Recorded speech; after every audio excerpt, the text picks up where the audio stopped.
Hello friends, எல்லோரும் எப்படி இருக்கீங்க? நல்லா இருக்கீங்களா? பாருங்கள், போன தடவை பாண்டிச்சேரி போயிருந்தோம் இல்லையா? அப்போ போத்தீஸில் பார்த்துட்டு இந்த கேம் விளையாடியே தீருவோமான்னு சொல்லிட்டு ஒரே அடம் பார்த்துக்கிடுங்க. அதே அடம் பிடிச்சி அடுத்த நாள் கூப்பிட்டு போனேன். அப்போ கூப்பிட்டு போக முடியல. அடுத்த நாள் கூப்பிட்டு போயிட்டு கொஞ்சம் ரஷ் அதிகம் இல்லைன்னு வச்சுக்கோங்களேன், விளையாட விட்டேன். பட் இதில் என்ன எனக்கு ஒரு ஆச்சரியம் அப்படின்னா, பிள்ளைங்க வந்து ஆக்சுவலி இவங்க வந்து வில்லேஜில் தான் இருக்காங்க.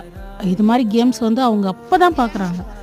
ஆனால் அப்போவே டக்கு டக்கு டக்குன்னு அதை பிடிச்சி கரெக்டாக விளையாடுறானுங்க பாருங்களா.